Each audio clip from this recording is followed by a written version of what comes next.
नमस्कार, सत श्री अकाल, अस्सलाम वालेकुम।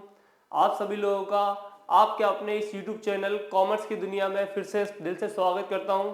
तो चलिए, जैसा कि आप अकाउंटिंग इक्वेशन के 2 लेक्चर्स देख चुके हैं, अगर आपने वो अभी नहीं देखे हैं तो उसका लिंक इस वीडियो के डिस्क्रिप्शन बॉक्स में है, आप उसे जाकर ज़रूर देख लें। आज की इस क्लास के अंदर हम उसके आगे के बहुत सारे प्रैक्टिकल क्वेश्चन सॉल्व करने वाले हैं, जो कि आपकी 11th क्लास की double entry bookkeeping TS Grewal के सॉल्यूशंस हैं। चलिए देखते हैं, शुरू करते हैं।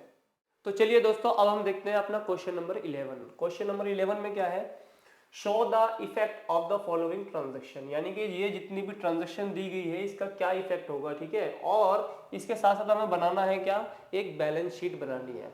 तो चलिए देखते हैं, बहुत ईजी है, कोई दिक्कत वाली बात नहीं है। पहली एंट्री क्या बोला है, started business with cash 60,000 rupees, यानी कि बिजनेस की जो शुरुआत की गई है वो 60,000 रुपए से की गई है। तो जब बिजनेस की शुरुआत की गई है 60,000 रुपए से, तो इसमें सिर्फ दो ही बातें होंगी। एक तो आपके पास बिजनेस के अंदर कैश आएगा, और दूसरी चीज, कैश आने के साथ साथ आपकी जो बिजनेस की कैपिटल हो जाएगी वो बढ़ जाएगी। कितने से बढ़ जाएगी, जीरो से कितनी हो जाएगी, 60,000। मैंने जीरो क्यों बोला, क्योंकि अभी बिजनेस स्टार्ट करा जा रहा है, ठीक है। तो इसीलिए जीरो से कितनी हो जाएगी, 60,000। और कोई इफेक्ट नहीं होगा इसके अंदर, सिर्फ दो ही बातें होंगी, एक तो कैश बढ़ जाएगा और दूसरा आपकी कैपिटल बढ़ जाएगी। अगली एंट्री क्या है, रेंट रिसीव्ड 2,000 रुपीज, यानी कि आपको किराया मिला है 2,000 रुपए, ठीक है। तो किराया मिला है तो क्या हुआ होगा जी, सीधी सी बात है, हमने तो कुछ दिया नहीं है, तो हमारा कैश बढ़ गया होगा और अगेन हमारी कैपिटल बढ़ गई होगी। तो चलिए देखते हैं, रेंट रिसीव्ड ₹2,000, ठीक है। तो आपका क्या बढ़ जाएगा, कैश बढ़ जाएगा 2,000 रुपए से, और कोई इफेक्ट कहीं नहीं होगा, सीधे आपकी कैपिटल बढ़ जाएगी कितने से, 2,000 रुपए से, ठीक है। अब देखते हैं हम अगले क्वेश्चन। अगला क्वेश्चन क्या है हमारा, एक्रूड इंटरेस्ट 500, यानी कि आपको इंटरेस्ट मिल गया है कितना, 500 का इंटरेस्ट मिल गया है। तो अक्रूड इंटरेस्ट जो है ये एक स्पेसिफिक आपकी एसेट हो जाएगी, इसीलिए इसका नाम हम रख देंगे क्या, एक्रूड इंटरेस्ट।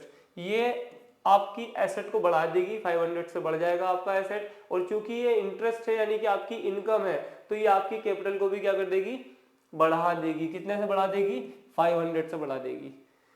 चलिए, अब जो आपका न्यू बैलेंस आ गया है, आप न्यू बैलेंस भी यहाँ लिखते चलेंगे, जोड़ते चलेंगे।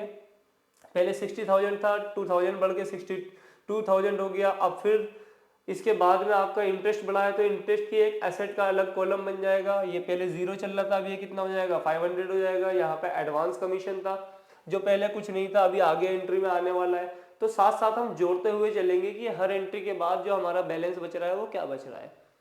इसका जो फॉर्मेट है वो मैंने डीपली आपको समझा रखा है, ठीक है। इससे पहले के 2 लेक्चर्स शूट किए जा चुके हैं, जिसका लिंक जो है इस वीडियो के डिस्क्रिप्शन बॉक्स में है। तो अगर आपने वो नहीं देखा है तो प्लीज़ आप उसे जाकर के देख लो, क्योंकि यहाँ मैंने डायरेक्ट क्वेश्चन सॉल्व करना शुरू कर दिया है, क्योंकि बेसिक टर्म्स एंड कंडीशन जो थी वो सारी मैं आपको बता चुका हूँ पहले ही। तो चलिए स्टार्ट करते हैं। अब हमारी अगली एंट्री जो है वो क्या है, कमीशन रिसीव्ड इन एडवांस। अब देखिए यहाँ पे एडवांस में आपने कमीशन ले लिया है, ठीक है, आपको मिल गया है 1,000 रुपए। तो कैश तो आपका बढ़ जाएगा कितने से, 1,000 रुपए से, लेकिन इसके साथ साथ आपकी एक लायबिलिटी भी बन जाएगी, क्योंकि आपने अभी खाली 1,000 रुपए लिए हैं एडवांस के तौर पे। अब ऐसा तो है नहीं कि हम 1,000 रुपए लेके किसी के भाग जाएंगे। अब हमें क्या करना पड़ेगा, 1,000 रुपए ले लिया है तो अब इसके बदले हमें उसकी सर्विस देनी पड़ेगी, कोई काम देना पड़ेगा, ठीक है ना। आपकी लायबिलिटी होगी, जिम्मेदारी होगी। तो यानी कि लायबिलिटी के अंदर आप क्या लिख देंगे, एडवांस कमीशन। देखिए लायबिलिटीज जो होती हैं इसके अंदर आप अलग अलग हेड बनाएंगे, जिस तरह की आपकी लायबिलिटी होगी उसका एक स्पेसिफिक नाम हो जाएगा, चाहे फिर वो क्रेडिटर का हो, ठीक है ना, चाहे फिर वो एडवांस कमीशन का हो, या और भी बहुत सारी लायबिलिटीज होती हैं, यहाँ पे हेड बनते चले जाते हैं। तो लायबिलिटी के अंदर आपका क्या आ जाएगा, ये एडवांस कमीशन के नाम से क्या आ जाएगा, 1,000 रुपीज आ जाएगा। अब आप बात करें इसकी टोटलिंग की, जब आप 62,000 में 1,000 जोड़ोगे तो ये कितना हो जाएगा, 63,000 हो जाएगा। ये आपका कोई चेंज नहीं हुआ इस एंट्री के अंदर, तो ये 500 ही रहने वाला है। अब यहाँ पे पहले ये शून्य चल रहा था, जीरो चल रहा था, तो अब ये कितना हो जाएगा, 1,000 हो जाएगा। और आपकी जो कैपिटल है वो कितनी होगी, 62,500 ही रहने वाली है, क्योंकि इस पे अभी कोई इफेक्ट नहीं पड़ा है। भाई हमें कैश मिल गया 1,000 रुपए का, जिसके बदले हमारी एक लायबिलिटी हो गई 1,000 रुपए तक की। तो कैपिटल के अंदर चेंज सिर्फ तब आता है जब कोई फायदा या नुकसान हो। चलिए आप पास समझ चुके हैं, बहुत सारे क्वेश्चन हम लोग कर चुके हैं। अब हम लास्ट एंट्री देखते हैं, इसकी क्या है, अमाउंट विदड्रॉन 5000 रुपीज। तो भैया अगर पैसा निकाला जाएगा बिजनेस के अंदर से तो सीधी सी बात है कैश आपका कम हो जाएगा, इसके साथ साथ जो कुल पूंजी होती है, कैपिटल होती है, वो भी कम हो जाएगी, सिंपल सा है, ठीक है। तो आपका 5000 रुपये क्या हो जाएगा, यहाँ कम हो जाएगा, 5000 डिडक्ट हो जाएगा। इसके साथ साथ इसमें कोई भी इफेक्ट नहीं पड़ने वाला इस एंट्री पे, यहाँ भी कोई इफेक्ट नहीं पड़ेगा, बट चूंकि आपने कैश निकाला है तो वो टोटल कैपिटल में से क्या हो जाएगा, कम हो जाएगा, डिडक्ट कर लिया जाएगा। अब जो न्यू बैलेंस बचेगा आपका वो क्या बचेगा, 63,000 में से 5,000 आप घटा दोगे तो कितना आ जाएगा, 58,000। ये आपका सेम रहने वाला है, कोई चेंज नहीं, ये भी आपका सेम रहेगा, कोई चेंज नहीं, बट यहाँ पे 62,500 में से आप कितना डिडक्ट करने वाले हैं, 5,000। तो जो आपका बच जाएगा ये बच जाएगा 57,500 रुपीज, ठीक है।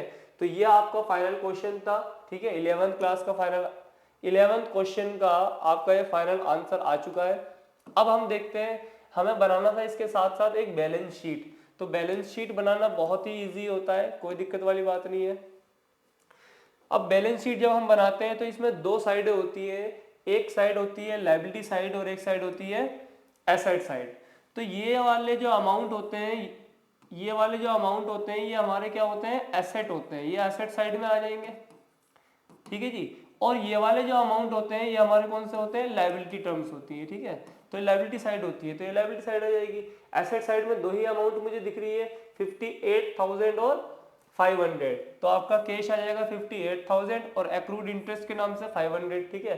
तो टोटल करा जाए तो कितना हो जाएगा, 58,500 हो जाएगा। ऑन द अदर हैंड अगर हम बात करें लायबिलिटी साइड की, तो इसके अंदर भी दो ही टर्म्स हैं, पहली क्या है, कैपिटल है जो कि है हमारी 57,500 और दूसरा जो है वो है एडवांस कमीशन, वो कितना है 1,000 रुपीज है। अगर हम टोटल की बात करें तो ये भी अपना कितना आएगा 58,500। तो यानी कि एसेट इक्वल टू क्या हो गई, लायबिलिटी हो गई। अगर देखिए किसी वजह से आपका एसेट इक्वल टू लायबिलिटी नहीं आ रहा है तो आप क्वेश्चन को दोबारा से करेंगे या उसके अंदर चेक करेंगे, आपने कोई ना कोई मिस्टेक जरूर करी होगी, ठीक है ना। तो कोई भी माइनर मिस्टेक भी अगर आप कर दोगे, छोटी छोटी गलतियों से भी हमारी जो बैलेंस शीट होती है वो टैली नहीं होती है, तो आप उसे चेक करेंगे। जब तक बैलेंस शीट आपकी इक्वल ना है तब तक आप मान के चलना कि आपका आंसर सही नहीं आया है। अगर बैलेंस शीट इक्वल आ गई तो ही आपका आंसर सही है। तो चलिए अब हम देखते हैं अपना अगला क्वेश्चन, इसे नोट कर लीजिए आप।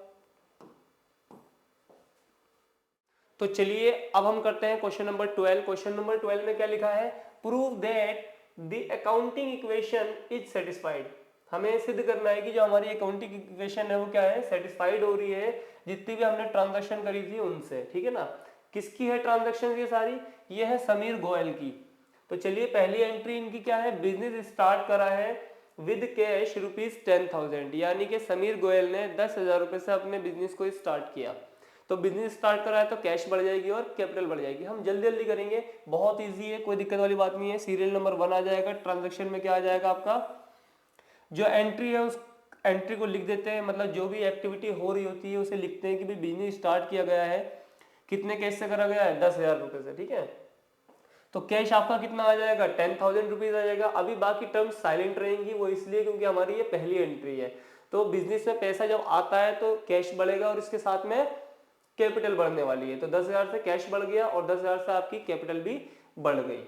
अब जो न्यू बैलेंस होगा वो भी आपका यही होने वाला है, कोई दिक्कत वाली बात नहीं है। अगली एंट्री देखिए जरा, पेड रेंट इन एडवांस 300, यानी कि आपने किसी को रेंट दे दिया है 300 रुपए। तो भैया रेंट दे दिया है अगर 300 रुपए, तो आपके पास से सीधी सी बात है कैश कम हो जाएगा, ठीक है। लेकिन क्या आपको अभी कुछ मिल रहा है, नहीं मिल रहा है, बल्कि ये तो आपने एडवांस में दे दिया है। तो एडवांस में दे दिया है तो इसका मतलब क्या है कि अभी आपको इसकी सर्विस मिलनी बाकी है, ठीक है। यानी कि मान लीजिए अगर किसी चीज का किराया दे रहे हो आप और आपने अभी उस चीज को यूज ही नहीं करा है, तो जो आपने पैसे दिए अभी वो खर्च थोड़ी ना हुए हैं। अगर वो खर्च यानी कि एक्सपेंस में कन्वर्ट हो जाए, जैसे मान लीजिए मैं कहीं एक किराए का कमरा ले लेता हूँ 300 रुपये, ठीक है, 300 रुपये पर डे। तो मैंने जाते ही पैसा रख दिया, 300 रुपये मैंने दे दिए, तो क्या मैंने उसे कंज्यूम भी कर लिया, रह लिया पूरे दिन, नहीं, बल्कि वो 300 रुपये मेरी अभी एसेट ही है। कब तक एसेट रहेगी वो, जब तक कि मैं पूरा दिन उस रूम में आराम ना करूं, सोऊं ना, ठीक है। यानी कि जब तक मैं उसे इस्तेमाल नहीं कर लूंगा पूरे दिन, तब तक मैं मान के चलूंगा कि ये जो मेरा ये जो मेरे 300 रुपये हैं ये मेरी एक एसेट ही है, ठीक है ना, इसे मैंने अभी कंज्यूम नहीं करा है, तो ये अभी एक्सपेंस में कन्वर्ट नहीं होगी। तो कभी भी आप कभी किसी को एडवांस में दे देते हैं तो वो आपकी एसेट ही रहती है, ठीक है। तो यानी कि 300 रुपये कैश तो आपके पास से कम हो जाएगा, लेकिन यहाँ पे कोई भी लायबिलिटी या कैपिटल में चेंज नहीं आने वाला। क्यों? क्योंकि मैंने आपको बताया, क्योंकि ये एडवांस में दिया है आपने, इसके बदले में जो आपको सर्विस मिलनी थी वो अभी नहीं मिली है, तो ये आपकी एसेट ही है, ठीक है, जब तक आप उसे यूज ना कर लें। तो इसीलिए एसेट के अंदर एक नया हेड बन जाएगा जिसका नाम होगा प्रीपेड रेंट। तो प्रीपेड रेंट पहले कुछ नहीं था, लेकिन अब कितना हो जाएगा, +300। तो यहाँ -300 ये +300 ये कैंसिल हो गया, आगे कोई इफेक्ट जाएगा ही नहीं, सिंपल मैथमेटिकल रूल है तो, ठीक है ना। तो आगे कोई भी इफेक्ट नहीं होगा, क्योंकि कोई लॉस या कोई गेन नहीं हो रहा है आपको, ना तो प्रॉफिट है ना लॉस है, ठीक है ना। लेकिन न्यू बैलेंस की बात करी जाए तो न्यू बैलेंस जो आपका बच जाएगा वो 10,000 में से जब आप 300 घटाओगे तो क्या आ जाएगा, 9,700। ये आपका पहले जीरो था, कुछ नहीं था, अब कितना हो जाएगा, +300 हो जाएगा। बाकी अभी कुछ नहीं चलेगा, कैपिटल आपकी 10,000 थी, अभी भी 10,000 ही है। अब अगली एंट्री देखते हैं, लिखा है परचेज्ड गुड्स फॉर कैश, यानी कि माल खरीदा है आपने 5,000 रुपए का और 2,000 रुपए का, बट यहां लिखा हुआ है क्रेडिट। तो ऐसी एंट्री हम पहले भी कर चुके हैं भाई। टोटल जो गुड्स आएगा आपके पास कितना आएगा, 5 और 2 7, 7,000 रुपीज का माल आ जाएगा, यानी कि स्टॉक जो बढ़ जाएगा आपका कितने से बढ़ जाएगा, 7,000 से बढ़ जाएगा, यानी कि 5,000 ये और +2,000 ये। अलग अलग भी दिखा सकते हो, एक साथ आप टोटल 7,000 भी दिखा सकते हो। स्टॉक बढ़ गया, लेकिन इसके बदले में जो कैश ट्रांजैक्शन करी है वो केवल 5,000 की करी है। इसका मतलब क्या है कि आपकी जेब से जो गया है वो कितना गया है, केवल 5,000 रुपीज गया है। तो यहाँ पे डिडक्शन जो होगी वो केवल 5,000 रुपीज की होने वाली है। 5,000 रुपये हम घटा देंगे। अब आप कहेंगे जी 2,000 कहाँ जाएंगे, तो 2,000 जब तक आप नहीं पे कर रहे हो तब तक वो आपकी लायबिलिटी होगी, ठीक है, वो आप बंदा आपका क्रेडिटर हो जाएगा ड्यू डेट तक। जब आप पेड कर दोगे तो कैश कम हो जाएगा, लायबिलिटी भी खत्म हो जाएगी, सीधी सी बात है। लेकिन जब तक पेमेंट नहीं होती तब तक वो लायबिलिटी है, और किसके हेड में जाएगा, वो क्रेडिटर के हेड में जाएगा। कितना जाएगा, 2,000 रुपए। तो टोटल जो स्टॉक आ गया आपके पास कितने का आ गया, 7,000 रुपए का आ गया। 5,000 रुपए कैश चले गए और 2,000 रुपए का हमारे ऊपर बोझ यानी कि कर्जा आ जाएगा, जो कि हम बाद में देंगे, ये हमारी लायबिलिटी है, ठीक है ना। तो अब अगर हम बात करें फाइनल आंसर की, फाइनल बैलेंस की, तो 9,700 में से 5,000 घटा देंगे तो कितना आ जाएगा, 4,700। 300 पे कोई इफेक्ट नहीं पड़ने वाला है इस एंट्री में, ठीक है ना। स्टॉक पे इफेक्ट पड़ेगा, पहले कुछ नहीं था, लेकिन 5 और 2 7, यानी कि 7,000 रुपीज का स्टॉक बढ़ गया आपका। जो क्रेडिटर है, पहले कुछ नहीं थे, लेकिन अब 2,000 रुपए के क्रेडिटर, यानी कि मेरे ऊपर कर्जा भी हो चुका है। लेकिन बात करी जाए कि क्या यहाँ पे प्रॉफिट या लॉस हुआ है, जी नहीं हुआ भाई। 5,000 रुपए का माल आया है, जिसमें से मैंने 7,000 रुपए का माल आया है, जिसमें से 5,000 मैंने दे दिए, 2,000 मैं बाद में दूंगा, तो यहाँ पे कोई फायदा या नुकसान तो हो नहीं रहा है। तो यानी कि जो आपकी कैपिटल है उस पर कोई इफेक्ट नहीं पड़ने वाला, वो उतनी ही रहेगी। अब देखते हैं अपनी अगली एंट्री। अगली एंट्री है fourth entry, sold goods for cash 8,000 costing 4,000। बहुत बढ़िया, अब कुछ मजा सा आया इस एंट्री के अंदर, क्योंकि इस एंट्री के अंदर हमने 4,000 रुपए का माल 8,000 रुपए में बेचा है। तो सबसे पहले माइंड में क्या क्लिक होना चाहिए बताइए, कैपिटल। क्यों? क्योंकि 4,000 का माल गया और 8,000 रुपए आए, यानी कि जो प्रॉफिट हुआ कितने का हो गया, 4,000 रुपीज का प्रॉफिट आपका दिखेगा, शो करेगा। आपके पास से जो गुड्स जाएगा वो कितने का जाएगा, 4,000 से हम स्टॉक को क्या कर देंगे, कम कर देंगे, लेकिन 8,000 रुपए से अपने कैश को क्या कर देंगे, बढ़ा देंगे, ठीक है। तो 8,000 कैश आ गया, 4,000 का स्टॉक कम हो गया, जो डिफरेंस है दोनों का, 8 में से 4 के कितने बचे, 4, यानी कि 4,000 का आपका प्रॉफिट शो करेगा, ठीक है जी। अब जो हम फाइनल बैलेंस देखेंगे इस एंट्री के बाद, ये हो जाएगा 8 4 12, यानी कि 12,700। ये आपका 300 रहेगा। 7 में से 4 गए, कितने बचे, 3,000 बचा। लायबिलिटी पे कोई इफेक्ट नहीं पड़ेगा, लेकिन 10 में 4 जोड़ के कितना हो जाएगा, 14,000 आपका अब कैपिटल शो करेगा इस एंट्री के बाद। अब जो आपकी अगली एंट्री है वो है पेड सैलरी। आपने किसी को सैलरी दी है 450 रुपीज, ठीक है, 450 रुपए सैलरी दे दी है, और आगे लिखा है सैलरी आउटस्टैंडिंग बीइंग 100, यानी कि 100 रुपए की अभी भी बाकी है। तो भैया सीधी सी बात है, जो आपने दे दिया है कैश में से कम कर दो, कोई दिक्कत वाली बात नहीं है भाई। 450 रुपए हमने कैश दे दिए हैं, पेड कर दिए, यहाँ लिखा है पेड, पेड मतलब दे दिया, दे दिया तो भैया माइनस कर दो कितना, 450 रुपीज। क्या प्रीपेड रेंट पे कोई इफेक्ट पड़ेगा? बिल्कुल नहीं पड़ेगा। क्या स्टॉक पे कोई इफेक्ट पड़ेगा? बिल्कुल नहीं पड़ेगा। क्या क्रेडिटर पे कोई इफेक्ट पड़ेगा? नहीं जी। लेकिन एक लायबिलिटी क्रिएट हो जाएगी आपकी। लायबिलिटी क्यों क्रिएट हो जाएगी? क्योंकि यहाँ पे आउटस्टैंडिंग भी है, आउटस्टैंडिंग लिखा है। आउटस्टैंडिंग का मतलब क्या है कि आपने अभी ये दिया नहीं है, तो दिया नहीं है तो देना तो पड़ेगा ना। तो जब तक नहीं दिया है तब तक वो आपकी क्या कहलाएगी, आउटस्टैंडिंग सैलरी कहलाएगी, जिसके अंदर प्लस 100 कर देंगे। और चूंकि ये फाइनली हमको देना ही है तो अभी से हम कैपिटल में से क्या कर देंगे, इसे डिडक्ट कर देंगे, माइनस कर देंगे जी। तो जो 450 हमने दिए हैं वो भी माइनस होगा, इसके साथ साथ जो हमें देना है इन फ्यूचर 100 वो भी माइनस होगा। अब बात करी जाए अगर फाइनल आंसर की, तो 12,700 में से आप 450 घटाओगे तो कितना आ जाएगा, 12,250।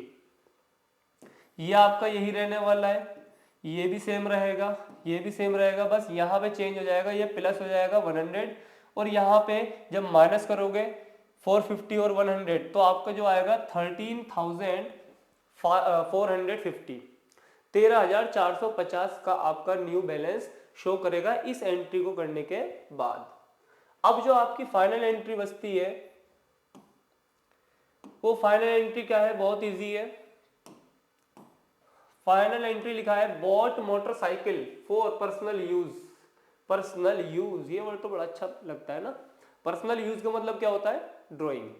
यानी कि जब मालिक अपने निजी काम के लिए बिजनेस में से कुछ निकालता है, वो कुछ भी हो सकता है, वो कैश भी हो सकता है, ठीक है, वो गुड्स भी हो सकता है, कोई एसेट भी हो सकती है, लेकिन उसका नाम एक ही रहेगा, ड्राइंग, ठीक है। और वो हमारी कैपिटल को कम करेगी 100%, ठीक है ना।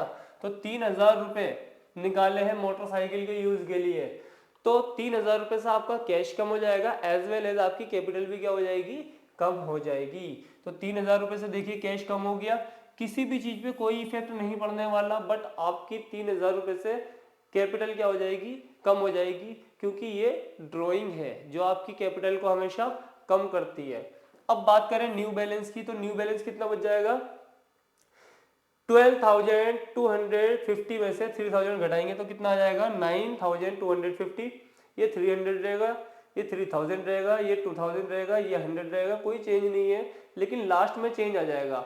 13,450 में से आप 3,000 घटा दोगे तो ये आ जाएगा 10,450, यानी कि 10,450 रुपीज।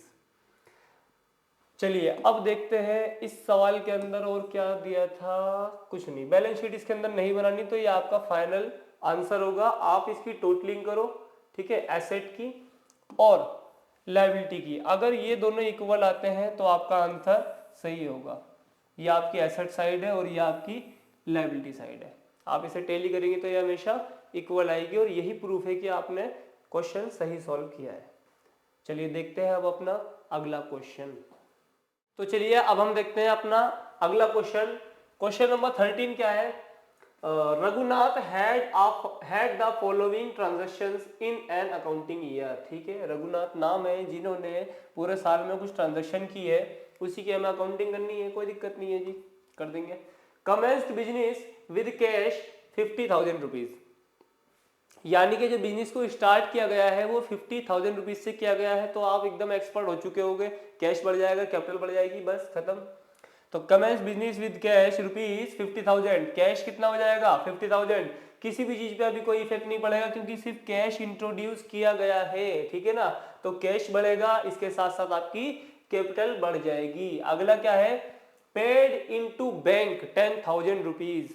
आप एक बात बताइए, अगर मेरी जेब में 10,000 रुपए पड़े हैं, उस 10,000 रुपए को मैं अपने बैंक में जमा कर दूं तो मेरा फायदा होगा, नुकसान होगा, कम हो जाएंगे, घटेंगे, क्या होगा, कुछ नहीं होगा भाई। वो मेरे जेब में रहे या वो मेरे बैंक में रहे, खाली प्लेस चेंज हो रहा है, मेरी कोई लाइबिलिटी क्रिएट नहीं हो रही है, ठीक है, ना बढ़ रही है, कुछ नहीं हो रहा है, खाली प्लेस चेंज हो गया है, यानी कि एक असेट से दूसरी असेट में कन्वर्ट हो गया है। जो पैसा मेरी जेब में रखा था अब वो मेरे बैंक में रखा है, कोई दिक्कत वाली बात नहीं है जी। 10,000 रुपये कैश में से क्या हो जाएगा, कम हो जाएगा। इसके साथ साथ एक हेड और बन जाएगा एसेट के अंदर बैंक का, क्योंकि बैंक जो होती है वो भी तो आपकी संपत्ति है, वो भी तो आपकी एसेट है, तो इसीलिए यहाँ पे एक हेड और बना देंगे हम, किसका, बैंक का। 10,000 रुपीज यहाँ भी ऐड हो जाएंगे, यहाँ माइनस होंगे और यहाँ प्लस हो जाएंगे, ठीक है। बाकी किसी भी चीज पे कोई भी इफेक्ट नहीं पड़ने वाला। जो टोटल कैपिटल आपकी 50 थी वो अब भी 50 ही रहने वाली है। अब आगे देखिए जरा, अगर न्यू बैलेंस की, अगर मैं इस वाली एंट्री के बाद बात करूं न्यू बैलेंस की, तो 50 पहले मेरे पास थे, 10 कम कर दिया, कितने बचे, 40। पहले बैंक में कुछ नहीं था, अब कितना हो चुका है, 10,000 रुपीज। बाकी किसी में कोई चेंज नहीं, कैपिटल 50 थी, 50 ही है। चलिए अगली एंट्री देखते हैं, third entry, purchased goods for cash 20,000 rupees, यानी कि आपने माल खरीदा है 20,000 रुपए का कैश में, इसके साथ साथ 30,000 रुपए का क्रेडिट ट्रांजेक्शन किया आपने, यानी कि 30 और 20 हो जाते हैं 50। फर्म के अंदर क्या आ जाएगा, 50,000 का माल आ जाएगा, जिसमें से आपने 20 की पेमेंट कर दी है और 30 की पेमेंट नहीं की है। तो देखिए सिंपल सी बात है, माल कितना आ गया, गुड्स कितना आ गया, 50 का आ गया, तो स्टॉक आपका कितना बढ़ जाएगा, 50 से बढ़ जाएगा। लेकिन अगर बात करी जाए कि क्या गया, तो गया अभी केवल 20 है, तो कैश जो कम हो जाएगा वो हमारा 20 से कम हो जाएगा। लेकिन हमें बाकी के 30 देने भी तो हैं, जो हमने उधार माल खरीदा उसे तो पे करेंगे ना इन फ्यूचर, जो भी हमारी ड्यू डेट होगी। तो जब तक मैं उस पैसे को नहीं दे देता हूं वो बन जाती है मेरी लायबिलिटी, और लायबिलिटी के अंदर जो हेड क्रिएट होगा वो होगा क्रेडिटर का, क्योंकि यहाँ पे हम माल खरीद करके ला रहे हैं, ठीक है ना। तो देखिए यही हुआ है, purchased goods for cash rupees 20,000 and credit 30,000, यानी कि कैश कितना कम हुआ है, 20,000 रुपए, तो 20,000 रुपए लेस कर देंगे। बैंक पे तो कोई इफेक्ट पड़ेगा नहीं इसके अंदर। स्टॉक की बात करी जाए तो 20,000 और यहाँ 30 भी लिखा है, जरा ध्यान से, ठीक है। आप चाहो तो एक साथ लिख सकते हो 50,000, ये अलग अलग इसलिए लिखा है ताकि आपको अच्छे से समझाया जा सके कि 20,000 जो है ये कैश ट्रांजेक्शन है और 30,000 जो है वो क्रेडिट ट्रांजेक्शन है। लेकिन टोटल जो गुड्स आएगा वो कितना आ जाएगा, 50,000 रुपए का आ जाएगा, ठीक है। तो यहाँ पे 20,000 और प्लस 30,000, स्टॉक जो आपका कितना आ जाएगा, 50,000 रुपीज आ जाएगा, 50,000। तो गया कितना है, केवल 20,000 रुपए। अब बाकी का क्या होगा, बाकी भी तो हमें देना होगा, क्योंकि वो आपकी लायबिलिटी है। क्रेडिट ट्रांजैक्शन का मतलब ये होता है कि माल तो ले लिया है लेकिन पेमेंट हम फ्यूचर में करेंगे, जो भी हमारी ड्यू डेट हमें मिलेगी। तो जब तक हम पेमेंट नहीं कर रहे हैं वो आपका क्या बन जाएगा, वो बन जाता है जी क्रेडिटर। क्रेडिटर आते हैं लायबिलिटी के हेड के अंदर। तो यहाँ पे प्लस 30,000 रुपीज से आपका एक क्रेडिटर क्रिएट हो जाएगा। अब बात करी जाए फायदे और नुकसान की, तो क्या यहाँ पे कोई फायदा या नुकसान हुआ था, कोई भी फायदा या कोई भी नुकसान नहीं हुआ, ठीक है ना। क्योंकि 50 का माल आया है तो 50 में दे भी तो रहा हूँ, भले ही मैंने 20 अभी दिए लेकिन 30 बाद में दूंगा, तो इसमें कोई फायदा या नुकसान तो है नहीं, तो कैपिटल पे कोई चेंज नहीं आने वाला। अब देखते हैं हम अपनी अगली एंट्री, ठीक है। अगली एंट्री जो है वो आपकी क्या बोल रही है जी, ठीक है। फोर्थ एंट्री जो है, sold goods for cash 40,000, costing 30,000। इसका मतलब क्या है, जिसकी कीमत 30,000 रुपए थी वो हमने बेच दिया 40 में, यानी कि ऐसा माल, ऐसा गुड्स जिसकी कीमत थी 30,000 रुपए, हमने उसे बेचा है कितने में, 40,000 रुपए।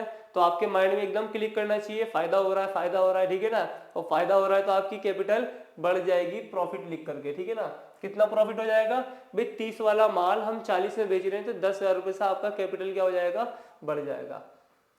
चलिए देखते हैं, आपके पास कैश पैसा कितना आ गया, 40,000 रुपए आ गया, तो ये क्या हो जाएगा, ऐड हो जाएगा। बैंक पे कोई इफेक्ट पड़ेगा, बिल्कुल नहीं पड़ेगा। स्टॉक पे इफेक्ट पड़ेगा, जी बिल्कुल पड़ेगा। क्यों पड़ेगा, क्योंकि गुड्स ही तो आपने सोल्ड करा है, ठीक है। यानी कि जो आपने बेचा है वो 30,000 रुपए का माल बेचा है ना, तो 30,000 रुपए से आपके गुड्स क्या हो जाएंगे, डिडक्ट हो जाएंगे, माइनस कर दिए जाएंगे, ठीक है ना। और किसी भी चीज पे कोई इफेक्ट नहीं पड़ने वाला, क्रेडिटर पे कोई इफेक्ट नहीं पड़ेगा, अभी ये कुछ है नहीं। तो जो डिफरेंस था दोनों का, 30 वाला माल बेचा है 40 में, यानी कि 10,000 का जो डिफरेंस था वो था प्रॉफिट। तो प्रॉफिट आपका क्या हो जाएगा, कैपिटल के अंदर जोड़ दिया जाएगा, क्योंकि वो आपका फायदा है, ठीक है ना। यहाँ पे एक्सपेंस गलत लिखा हुआ है, प्लीज नोट कीजिए आप इस बात को, यहाँ पे प्रॉफिट लिखना है हमें, क्या लिखना है, प्रॉफिट।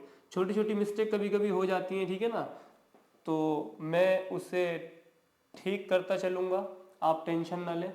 इसे एक्सपेंस की जगह आप यहाँ क्या लिखेंगे, प्रॉफिट, क्योंकि ये सीधी सी बात है, आपने 30 वाला माल 40 में बेचा है, यानी कि 10,000 रुपये का प्रॉफिट हुआ है, तो वो जुड़ेगा वहाँ, तो 50 और 10 कितना बन जाएगा, 60 बन जाएगा। ठीक है, चलिए देखते हैं हम अपनी अगली एंट्री। तो चलिए अब देखते हैं अगली एंट्री। अगली एंट्री जो है वो आपकी है रेंट पेड। तो रेंट पेड करा है, तो रेंट जो होता है वो आपका क्या होता है, एक एक्सपेंस होता है, और रेंट देने के बाद आपके पास से क्या हो जाता है, कैश कम हो जाता है, और अगर कुल पूंजी की बात करी जाए तो कैपिटल, यानी कि कैपिटल आपकी कम हो जाएगी। रिवर्स में आपको कुछ नहीं मिलता, क्योंकि ये आपका क्या है, एक एक्सपेंस है, जिसे आपने, रेंट है तो आपने शायद उसका किराया पूरा यूज कर लिया होगा, पूरे मंथ रह लिया होगा, या पर डे का है तो पर डे पूरा काट लिया होगा आपने, तो यानी कि कुल मिला के आपका एक एक्सपेंस है, खर्चा है जो आपने दे दिया है। तो क्या होगा, कैश कम हो जाएगी, और ऑन द अदर हैंड अगर हम बात करें कैपिटल की, तो वो भी क्या हो जाएगी, कम हो जाएगी। चलिए देखिए, फिफ्थ एंट्री आपकी रेंट पेड। तो 60,000 आपका बैलेंस था, 60 में से 500 कम कर देंगे तो कितना हो जाएगा, 59,500। ये बैंक कॉलम कोई इफेक्ट नहीं करेगा, ठीक है, स्टॉक पे भी कोई इफेक्ट नहीं पड़ेगा, क्योंकि यहाँ हम क्या दे रहे हैं, रेंट दे रहे हैं। तो रेंट दे रहे हैं, इसका मतलब क्या है, कैश कम होगा, इसके साथ साथ केवल आपकी कैपिटल कम हो जाएगी, यानी कि 500 यहाँ से माइनस करना है, और 500 कैपिटल में से माइनस करना है, एक एक्सपेंस के नाम से, ठीक है ना। तो अब आपका जो न्यू बैलेंस आ जाएगा वो कितना आ जाएगा, 59,500, 10,000, 20,000, ये सेम रहेगा, बस यहाँ आप 500 कम करके कितना कर देंगे, 59,500। चलिए 5 एंट्रीज हो चुकी है, 6 एंट्री देख लेते हैं। 6 एंट्री है रेंट आउटस्टैंडिंग 100। Rent outstanding ₹100। देखिए इसका पहले मतलब समझिए, रेंट आउटस्टैंडिंग का मतलब क्या होता है। रेंट आउटस्टैंडिंग का मतलब ये होता है, जैसे मान लीजिए कि मैंने एक रूम लिया जिसका किराया है मान लो पर डे 100 रुपीज़। अब मैंने पूरे दिन रहा उस कमरे में, ठीक है। अब लास्ट में जब दिन पूरा बीत गया, मैंने पूरा यूज़ कर लिया उसे, अब बारी आती है पैसे देने की। जब उसने पैसे मांगे तो मैंने कहा भैया पैसे तो अभी है नहीं, मुझे जहाँ से पैसे मिलने थे अभी पैसे मिले नहीं है। तो इस सिचुएशन को बोलते हैं आउटस्टैंडिंग रेंट, यानी कि मैंने रह तो लिया है लेकिन अभी मैंने किराया नहीं दिया है। तो एक बात बताइए, जब आपने पूरे दिन वहाँ रह लिया है तो आप पैसा पे करने के लायबल हैं कि नहीं है। आप पैसे को पे करने के लिए लायबल हैं। क्यों है, क्योंकि आपने सर्विस जो थी वो कंज्यूम कर ली है एक तरीके से, ठीक है ना। तो आपको पैसा देना तो पड़ेगा, एक लायबिलिटी आपके ऊपर क्रिएट तो हो ही गई है, ठीक है। तो इसलिए इसके अंदर हम क्या करेंगे, एक हेड और बना देंगे, किस चीज का, आउटस्टैंडिंग रेंट का। और आउटस्टैंडिंग रेंट के अंदर पे हम क्या कर देंगे, 100 रुपीज। यहाँ आपकी लायबिलिटी क्रिएट होगी तो यहाँ पे प्लस होंगे, लेकिन चूंकि आपकी कैपिटल को कम करेगा क्योंकि एक एक्सपेंस है, तो यहाँ पे हम इसे क्या कर देंगे, माइनस कर देंगे कैपिटल में। तो ध्यान से समझिए, लायबिलिटी वाले हेड में क्या हो जाएगा, ये प्लस हो जाएगा, लेकिन कैपिटल वाले हेड के अंदर क्या होगा, ये माइनस होगा, क्योंकि ये आपकी कुल संपत्ति को कम करता है। ओके, चलिए अब हम देखते हैं अपनी अगली एंट्री।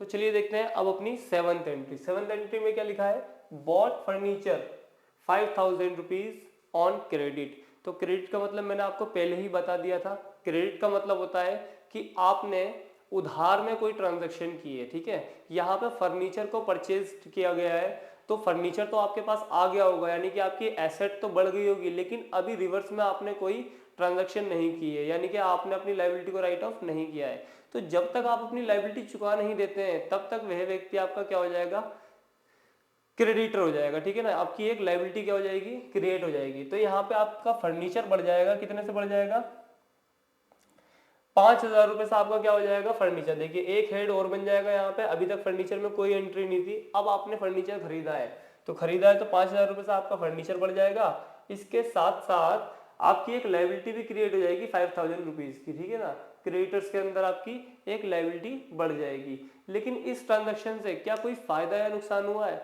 जी नहीं, कोई फायदा कोई नुकसान नहीं है। इसीलिए आपका जो कैपिटल है वो वही शो करेगा जो पहले शो कर रहा था, यानी कि 59,400। अब बात करते हैं अगली एंट्री की।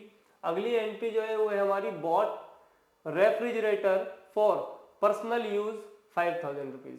यानी कि आपने एक रेफ्रिजरेटर खरीदा है, वो भी यहाँ पे एक बहुत अच्छा वर्ड लिखा हुआ है, पर्सनल यूज। पर्सनल यूज मतलब प्राइवेट यूज, प्राइवेट यूज मतलब ड्राइंग, यानी कि मालिक ने अपने घर के लिए पर्सनली रेफ्रिजरेटर खरीदा है, ठीक है, जो कि कहाँ से लिया गया है पैसा उसके लिए, फर्म से लिया गया है, तो इसे हम बोलेंगे ड्राइंग, ठीक है ना। तो ये ड्राइंग की एंट्री होगी, और ड्राइंग की एंट्री में दो ही बातें होती हैं, आपकी कैपिटल कम हो जाती है। ये 8th एंट्री है बॉट फर्नीचर। तो 5,000 रुपये आपके कैश क्या हो जाएंगे, कम हो जाएंगे, ठीक है, क्योंकि ये पर्सनल यूज के लिए निकाले गए थे, 5,000 कम हो गए। किसी भी चीज पे कोई इफेक्ट नहीं पड़ने वाला, सीधे आपके 5,000 आपकी कैपिटल में से कम हो जाएंगे, वो इसलिए क्योंकि ये एक ड्राइंग है, ठीक है ना। चलिए ये आपने समझ लिया होगा। अब हम देखते हैं अपनी लास्ट एंट्री। लास्ट एंट्री में लिखा हुआ है purchase motorcycle for cash 20,000 rupees, यानी कि 20,000 रुपये में आपने मोटरसाइकिल परचेज की है। तो 20,000 रुपये में आपने मोटरसाइकिल परचेज की है, तो इसका मतलब क्या होगा जी, आपकी कैश जो हो जाएगी वो कम हो जाएगी कितने से, 20,000 रुपये से। लेकिन इसके साथ साथ आपकी जो एक एसेट है वो एक बढ़ जाएगी, ठीक है ना। एसेट क्यों बढ़ जाएगी, क्योंकि मेरे पास से कैश गया और मेरे बिजनेस में क्या आ गई, मोटरसाइकिल आ गई। पहले मुझे ऑफिस से घर जाने में बहुत दिक्कत होती थी या मार्केटिंग करने में दिक्कत होती थी, तो मैंने मोटरसाइकिल खरीद ली अपने ऑफिस यूज़ के लिए। अगर ये ऑफिस यूज़ के लिए है तो ही आपकी एसेट बढ़ी है, लेकिन अगर यहाँ पर्सनल यूज़ लिखा होता या प्राइवेट यूज़ लिखा होता तो ये ड्राइंग में कन्वर्ट हो जाता और कैश कम होता और कैपिटल कम होती।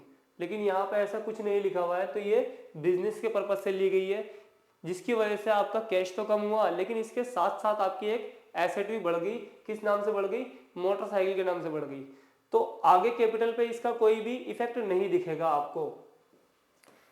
चलिए अब बात करते हैं टोटलिंग की और बैलेंस शीट की, ठीक है। अगर हम बात करें टोटलिंग की तो 20,000 रुपये या माइनस से कम हो जाएंगे, ठीक है।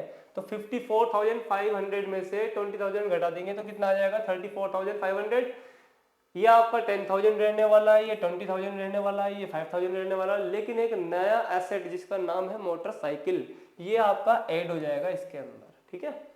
अब बात करिए क्रेडिटर की, तो क्रेडिटर आपके वही रहेंगे 35,000, ये 100 का 100 रहेगा, और यहाँ पे 54,000 के 54,000 रहने वाले हैं। कोई भी इफेक्ट इस पर नहीं पड़ने वाला, क्योंकि हमारी खाली यहाँ पे चेंज हुई है एसेट, एक एसेट दूसरी एसेट में कन्वर्ट हो गई, बस। हमारी कुल संपत्ति में कोई फर्क नहीं पड़ा, वर्थ उसकी जो पहले थी वही आज भी है। अब बात करते हैं इसकी बैलेंस शीट की। तो बैलेंस शीट के अंदर आपको पता ही है एसेट साइड का टोटल, एसेट साइड में लिख देंगे आप।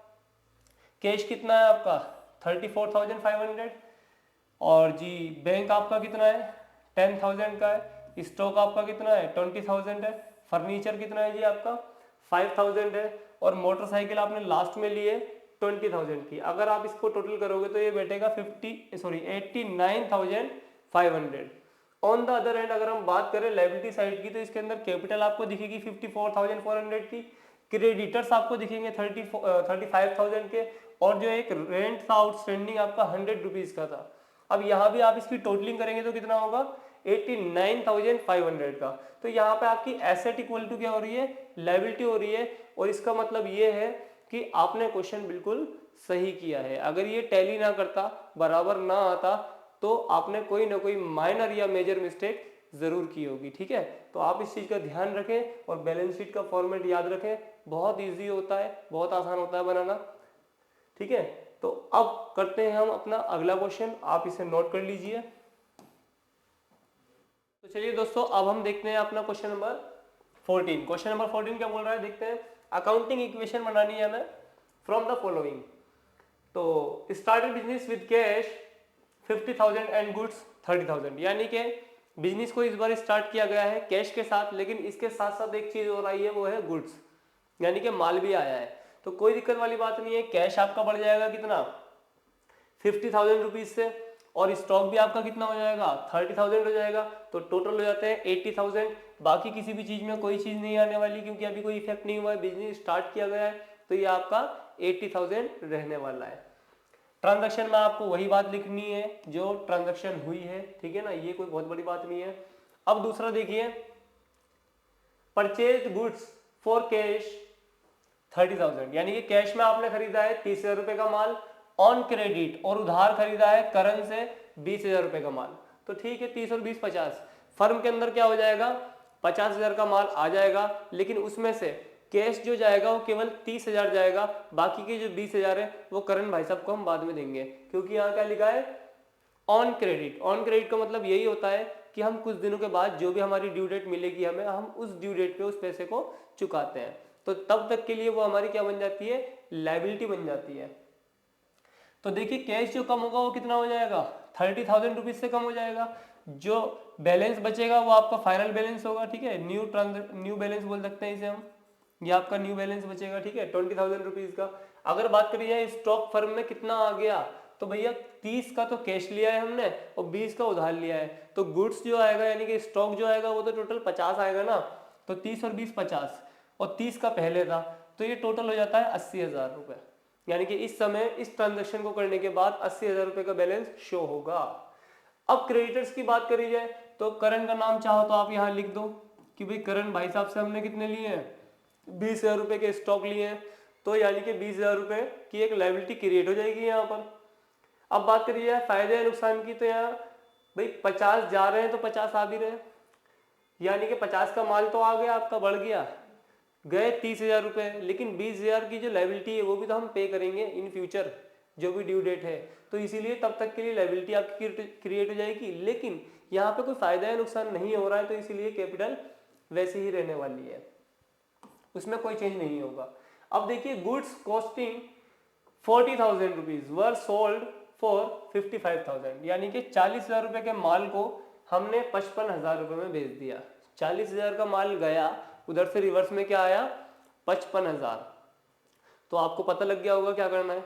देखिए ये जो सिचुएशन है प्रॉफिट की सिचुएशन है, माल कम जा रहा है और पैसा ज्यादा आ रहा है, तो जो दोनों का डिफरेंस होगा, सबसे पहली बात वो आपका प्रॉफिट होगा, और प्रॉफिट या लॉस की कंडीशन में ही कैपिटल के अंदर क्या आता है, चेंज आता है। तो यानी कि आपको जो प्रॉफिट हो जाएगा 15,000 रुपये, वहां लिख देना खुशी खुशी, सबसे पहले वही लिख देना, ठीक है ना। उसके बाद ये देखना कि आपका जो स्टॉक कम हुआ है वो कितना हुआ है। देखिए स्टॉक जो गया है आपका 40,000 रुपये का गया है, यानी कि माइनस कर देंगे यहाँ से 40,000 रुपये, और 55,000 रुपये आपके पास आ गए, ठीक है, तो 55,000 रुपये क्या कर देंगे, हम ऐड कर देंगे। तो अब जो फाइनल आंसर होगा, सॉरी फाइनल बैलेंस जो होगा इस ट्रांजेक्शन के बाद, वो क्या होगा, 20,000 रुपीज थे, 55,000 और आ गए, तो ये कितना हो जाएगा, 75,000 रुपीज आ गए। अब 80,000 रुपीज का माल था आपके पास, स्टॉक था, अब 40,000 जा चुके हैं, तो कितना बच गया, 40,000 बच गया। लायबिलिटी जो है करंट की वो 20,000 रुपीज की है। अब बात करी जाए इस ट्रांजेक्शन की, तो इसमें फायदा नुकसान की बात करी जाए तो 15,000 रुपये का प्रॉफिट था, तो वो क्या हो जाएगा, इसके अंदर ऐड हो जाएगा, तो ये कितना हो जाएगा, 95,000 हो जाएगा। ये आपका न्यू बैलेंस आ जाएगा इस एंट्री के बाद। अब फोर्थ एंट्री जो है वो क्या है आपकी, withdraw cash for personal use 10,000। Personal use, personal use मतलब प्राइवेट यूज मतलब ड्राइंग, तो यानी कि कैश कम हो जाएगा और कैपिटल कम हो जाएगी। तो बार बार वही एंट्रीज आ रही है, इसमें कोई नई बात नहीं है, हम बहुत जल्दी से कर देंगे इसे। देखिए कैसे होगा, ड्राइंग है आपकी, तो आपके कैश को कम करेगी, कितना कम करेगी, 10,000 रुपीज, तो 75 में से माइनस कर देंगे हम 10,000 रुपये। कहीं भी कोई भी इफेक्ट नहीं होने वाला, क्योंकि ये ड्राइंग है, सिर्फ पैसा निकला है, तो कैश कम हो गया और टोटल पूंजी यानी कि जो कैपिटल है वो आपकी 10,000 रुपीज से कम हो जाएगी, नाम लिख देंगे ड्राइंग। तो फाइनल बैलेंस की बात करी जाए तो ये बचेगा अब 65,000, इस पर कोई चेंज नहीं आया, वैसी के वैसी रहेंगे। और यहाँ बात करी जाए तो ये कितनी हो जाएगी, 85,000 हो जाएगी। अब जो लास्ट एंट्री है वो है रेंट आउटस्टैंडिंग 2,000 रुपीज। तो ऐसी एंट्री अभी भी हमने ऊपर करी थी। रेंट आउटस्टैंडिंग का मतलब मैंने आपको बताया था कि आपने सर्विस तो पूरी कंज्यूम कर ली है बट अभी पेमेंट नहीं की है, तो जब सर्विस कंज्यूम कर ली है तो लायबिलिटी क्रिएट हो गई है, पैसे तो देना पड़ेगा, जब तक नहीं दे रहे हो तो वो आपकी लायबिलिटी है, ठीक है, आउटस्टैंडिंग लायबिलिटी है। तो आउटस्टैंडिंग लायबिलिटी का एक हेड बन जाएगा 2,000 से, क्योंकि 2,000 रुपीज का था आपका आउटस्टैंडिंग रेंट, तो 2,000 यहाँ पे हम प्लस कर देंगे। लेकिन चूंकि ये लायबिलिटी है और हमें देनी ही है क्योंकि हम कंज्यूम कर चुके हैं, तो इसीलिए हम अपनी कैपिटल में भी इसे 2,000 रुपये कम करेंगे, ठीक है, एज अ एक्सपेंस। अब जो आपका फाइनल बैलेंस बचेगा वो क्या बचेगा, देखिए जरा। अब जो आपका फाइनल बैलेंस बचेगा वो 65,000, 40,000, 20,000, ठीक है, और यहाँ ये 20,000 रहने वाला है और ये 83,000। तो ये दोनों आपकी एसेट होगी ठीक है ना। और ये तीनों आपकी क्या होंगी, लायबिलिटीज के हेड में होंगी, और यही आपकी बैलेंस शीट होती है, आपको पता है, ठीक है ना। तो ये आपका फाइनल आंसर था, आप इसे लिख लीजिए। चलिए दोस्तों, अब जो आपके सामने क्वेश्चन है, क्वेश्चन नंबर 15 है, जो कि बहुत ही तड़कता भड़कता है, क्योंकि इसके अंदर जो एंट्रीज है बहुत ही अच्छी हैं, समझने और समझाने में बहुत मजा आएगा। चलिए देखते हैं, स्टार्ट करते हैं। क्वेश्चन नंबर 15, क्वेश्चन नंबर 15 में क्या लिखा है, show an accounting equation for the following transaction. यानी कि जो भी हमारी ट्रांजैक्शन हुई है, इसकी हमें क्या बनानी है, अकाउंटिंग इक्वेशन बनानी है। तो चलिए देख लेते हैं पहली entry. D Mahapatra commenced business with cash 50,000 rupees and 1 lakh by check, goods 60,000, machinery 1 lakh and furniture 50,000। यानी कि यहाँ पे जो बिजनेस स्टार्ट करा जा रहा है वो बिजनेस सिर्फ कैश से ही स्टार्ट नहीं किया गया है, बल्कि एसेट के रूप में और भी बहुत सारी चीजें लेकर के आया है। तो चलिए, कैश कितना आया है हमारी फर्म में, 50,000 रुपीज, ठीक है। तो हम लिख देंगे ट्रांजैक्शन के अंदर कि भाई बिजनेस में कैश आया है, बैंक है, स्टॉक है, मशीनरी है, फर्नीचर है, जो भी चीजें हम लिख देंगे। इसके बाद जितनी जितनी वैल्यूज है उसकी वैल्यूज पुट कर देंगे। यानी कि कैश हमारा कितना है, 50,000 रुपीज का है, और बैंक जो है ये कितना बढ़ जाएगा, 1 लाख से, क्योंकि ये चेक के रूप में लेकर के आ रहा है। तो एक हेड बन जाएगा बैंक का, बैंक में 1 लाख रुपीज आ जाएंगे। इसके बाद में गुड्स यानी कि स्टॉक जो है वो कितने का है, 60,000 रुपीज का है। तो स्टॉक के हेड में कितना आ जाएगा, 60,000 रुपीज आ जाएगा। मशीनरी 1 लाख की है, तो मशीनरी कितनी हो जाएगी, 1 लाख हो जाएगी। फर्नीचर जो है 50,000 है, तो फर्नीचर के हेड में कितना आ जाएगा, 50,000 रुपीज आ जाएगा। तो ये आपकी पहली एंट्री थी, और इन सब का जो टोटल होगा वो हो जाएगा 3,60,000। यहाँ पे अलग अलग लिखा है, आप चाहें तो सबका टोटल करके एक साथ लिख सकते हैं, क्योंकि हमारी क्या होगी, टोटल कैपिटल होगी, जो कि होगी 360 की, ठीक है, 3,60,000 की। अब अगली एंट्री देख लेते हैं। अगली एंट्री बहुत ही अच्छी एंट्री है, ठीक है, पढ़ते हैं। 1/3 of above goods sold at a profit 10%। सबसे पहले देखिए, ध्यान दीजिए, कितना गुड्स बेच रहा है वो, 1/3।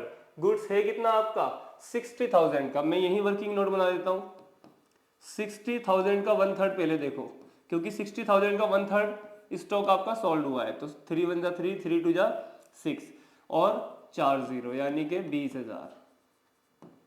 20,000 रुपए का माल बिक गया, कितने में से, 60,000 के स्टॉक में से 20,000 का माल, यानी कि 1/3 आपने सोल्व कर दिया। लेकिन इसके आगे एक कंडीशन लिखी हुई है, छोटी सी लिखी हुई है, half of payment is received in cash. यानी कि हाफ जो है, अच्छा एक चीज और देखनी है, इसके अंदर जो ये सोल्ड किया गया है वो कितना में बेचा गया है, 10% के प्रॉफिट पे। तो अगर 20,000 का स्टॉक है तो इसका 10% कितना होगा, 2,000 होगा। निकालना कैसे, मैं बता देता हूं आपको, ठीक है। 10% का मैंने लॉजिक आपको बताया था, किसी भी चीज का अगर 10% निकालना है तो आपको केवल एक जीरो कम कर देनी है। वो क्यों कर देनी है, क्योंकि इस जीरो से ये जीरो कैंसिल होगी, और इस जीरो से ये 20,000 वाली एक जीरो कैंसिल होती है। तो इसलिए हर किसी भी वैल्यू का अगर आपको 10% निकालना है तो आपको ज्यादा कुछ नहीं करना, बस उसकी एक जीरो कम कर देनी है। वो क्या आ जाएगा, उसका 10% आ जाएगा। तो यहाँ पे जो प्रॉफिट आया है वो कितना आया सर, वो आया है 2,000 रुपीज का। अब 20,000 रुपए का आपने माल बेचा था, जिसमें प्रॉफिट जो था वो कितना था आपका, 2,000 था। तो अगर मैं इन दोनों को ऐड कर दूं, 20 और 2 हो जाते हैं 22,000।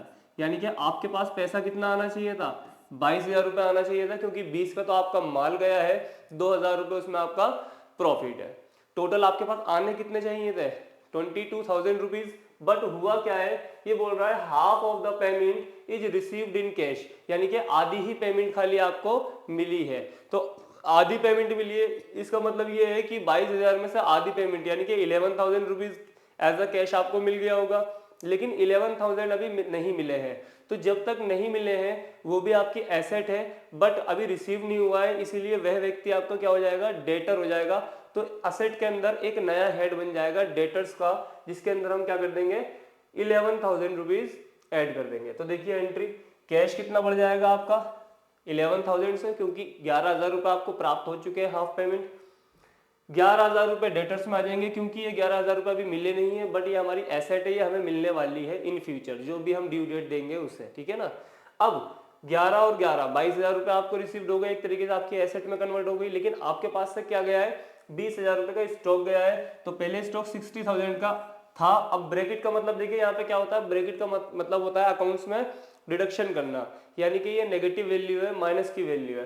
तो चाहे तो आप यहाँ माइनस लगा देना, चाहे आप ब्रैकेट लगा देना, एक बात है, ठीक है। तो 60 में से 20 हम कम कर देंगे। अब इसका जो डिफरेंस आएगा, क्योंकि यहाँ 11 दूनी 22,000 है प्लस और माइनस है 20,000, यानी कि प्रॉफिट जो था आपका 10%, तो वो किसको इफेक्ट करेगा, कैपिटल को करेगा। मैंने आपको बताया था कैपिटल में क्या होगा, कोई भी प्रॉफिट या कोई भी लॉस होगा तो आपकी कैपिटल पे इफेक्ट पड़ेगा। तो 2,000 रुपये एज अ प्रॉफिट आपके कैपिटल को वो बढ़ा देगा। क्लियर है स्टूडेंट्स, बहुत अच्छी एंट्री थी। अब अगली एंट्री देखिए, depreciation on machinery provided at the rate 10%, ठीक है ना। यानी कि डेप्रिसिएशन जो है मशीनरी पे लगा है वो 10% का लगा है। तो मशीनरी आपकी थी कितनी, 1 लाख रुपए की थी। चलिए दिखाते हैं आपको, मशीनरी आपकी कितनी थी, मशीनरी थी आपकी 1 लाख रुपए की, ठीक है, 1 लाख रुपए की। अब इसका जो 10% होगा, 10% 1 लाख का, मैंने आपको अभी क्या बताया था, एक जीरो कम करनी होती है, यानी कि 10,000 क्या हो जाएगा, इसका 10% हो जाएगा। अच्छा, डेप्रिसिएशन होता क्या है मैं आपको थोड़ा सा बता देता हूँ। वैसे आपकी बुक में डेप्रिसिएशन का पूरा अपना एक चैप्टर है जिसके अंदर आप फुल डिटेल से इसको पढ़ने वाले हो, लेकिन अभी मैं कम शब्दों में आपको बता देता हूँ कि डेप्रिसिएशन हर एक फिक्स्ड असेट्स पर लगता है जिसे हम बिजनेस के अंदर यूज करते हैं। यानी कि ये जो वैल्यू होती है डेप्रिसिएशन की, ये डिडक्ट करती है फिक्स्ड असेट्स की रियल वैल्यू को, ठीक है, या बुक वैल्यू को हम बोल सकते हैं। जैसे मान लीजिए आपने कोई कार खरीदी है, कार है 6 लाख की, लेकिन अब वो 2 महीने बाद आप बेचने जा रहे हो, तो क्या वो 6 लाख की बिक जाएगी, बिल्कुल नहीं बिकेगी। क्यों नहीं बिकेगी, क्योंकि आपने यूज कर लिया है उसे। और दूसरी चीज, 2 महीने तक वो आपके पास थी, तो टाइम लैप्स की वजह से और उसको आपने यूज कर लिया है इसकी वजह से, या कभी कभी टूट फूट भी हो जाती है उसकी वजह से, हर फिक्स्ड एसेट की वैल्यू जो है वो कम हो जाती है। यहाँ पे जो वैल्यू कम हो रही है, जो पैसा हम माइनस करते हैं वो कैश कम नहीं करते हैं, ठीक है ना। क्यों नहीं करते हैं, क्योंकि आपकी जो बुक वैल्यू थी खाली वो कम होती है। जैसे मान लीजिए मेरी जो मशीनरी है वो 1 लाख रुपए की है, अब 10% इस पर डेप्रिसिएशन है। इसका मतलब ये है कि आपने उसे यूज कर लिया था, जिसकी वजह से उसकी कीमत जो हो गई है वो कम हो गई है। तो बुक वैल्यू खाली माइनस करनी होती है, किसी को कैश देना नहीं होता, ठीक है ना। आपकी जो बुक वैल्यू होती है, जो बैलेंस शीट में दिखा रखी होती है, उसकी वैल्यू कम हो जाती है, बस और कुछ नहीं होता। तो देखिए यहाँ पे 10,000 रुपीज क्या हो जाएंगे, डिडक्ट हो जाएंगे। इसके साथ साथ आपकी एसेट यानी कि मशीनरी जो है वो 10,000 रुपए से कम होकर के कितनी हो जाएगी, 90,000 की हो जाएगी। और ये आपका एक एक्सपेंस है, तो इसी वजह से ये कैपिटल में भी क्या हो जाएगा, 10,000 रुपए डिडक्ट कर दिया जाएगा, माइनस कर दिया जाएगा। तो पहले आपके पास 362 थे, 10 घटाने के बाद न्यू इक्वेशन जो आ जाएगी वो कितनी आ जाएगी, 3,52,000। बाकी किसी पे कोई इफेक्ट नहीं पड़ेगा, ठीक है ना। आपकी खाली किस पे इफेक्ट पड़ेगा, मशीनरी पे। मशीनरी की वैल्यू 1 लाख थी, 10,000 कम करके अब कितनी हो जाएगी, ये 90,000 की हो जाएगी। तो ये इसका सॉल्यूशन था। अब हम देख लेते हैं अपनी अगली एंट्री। अगली एंट्री जो है वो है 4th entry, cash withdrawn for personal use 10,000। देखिए पर्सनल यूज जैसी वर्ड आ जाए आप समझ जाना, पर्सनल यूज मतलब प्राइवेट यूज, प्राइवेट यूज मतलब ड्रॉइंग, ठीक है। यानी कि ऑनर ने अपने पर्सनल यूज के लिए बिजनेस से या तो कैश निकालना होगा या गुड्स निकालना होगा, ठीक है ना। कोई भी चीज निकालता है तो दो ही इफेक्ट पड़ता है, अगर कैश निकालना है तो कैश कम हो जाएगी और कैपिटल कम हो जाएगी। तो इन्होंने क्या करा है, कैश विड्रॉ करा है 10,000 रुपए, ठीक है। 4th एंट्री है आपकी, ये रही 4th एंट्री। तो 4th एंट्री में आप देखेंगे 10,000 रुपए कैश निकाला था, तो 10,000 रुपए माइनस कर देंगे कैश में से, और किसी भी चीज पे कोई इफेक्ट नहीं पड़ेगा, लेकिन आपकी कैपिटल कुल संपत्ति जो है वो क्या हो जाएगी, कम हो जाएगी 10,000 रुपए से। तो यानी कि जो न्यू बैलेंस आपका आ जाएगा वो कितना आ जाएगा, 51,000, 1,40,000, 90,000, 50, 11, ठीक है। इस पे कोई इफेक्ट नहीं पड़ेगा, बस आपकी कैपिटल क्या हो जाएगी, 10,000 से कम होकर के 3,42,000 रुपए, यानी कि 3,42,000 रुपीज रह जाएगी, ठीक है। तो ये आपका था ड्राइंग का, यानी कि पर्सनल यूज का। अब देख लेते हैं अपनी 5th एंट्री। 5th एंट्री में क्या लिखा है, interest on drawing charge at the rate 5%। देखिए बहुत अच्छी एंट्री है ये, इंटरेस्ट ऑन ड्राइंग 5% लगी है, ठीक है। तो देखिए ड्राइंग होती क्या है, मैंने अभी आपको बताया कि ऑनर अपने पर्सनल यूज के लिए क्या कर रहा है, फर्म से पैसा निकाल रहा है, तो वो ड्राइंग होती है। तो जब फर्म से ऑनर अपने पर्सनल यूज के लिए गुड्स या कैश निकालता है, अगर मान लीजिए कैश निकाला है तो बिजनेस बोलता है कि भाई मेरा तो लॉस हो रहा है, और अगर यही पैसा मैं बाहर मार्केट में देता तो उसके बदले में मुझे इंटरेस्ट मिलता। अब आप निकाल रहे हो, आप ओनर हो, तो इसके बदले मुझे भी कुछ चाहिए, यानी कि क्या चाहिए, इंटरेस्ट चाहिए। तो उसी को हम बोलते हैं इंटरेस्ट ऑन ड्राइंग।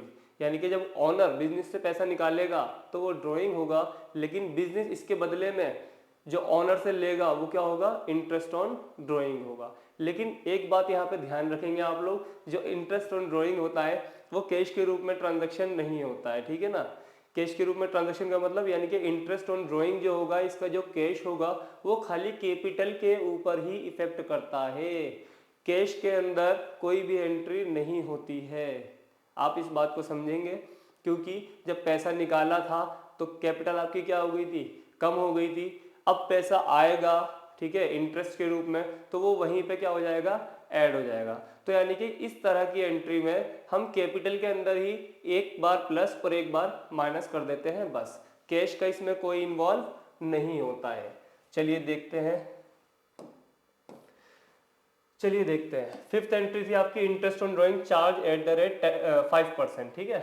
तो जो ड्राइंग थी आपकी वो कितनी थी, 10,000 रुपीज थी, ठीक है, पिछली एंट्री में हमने देखा।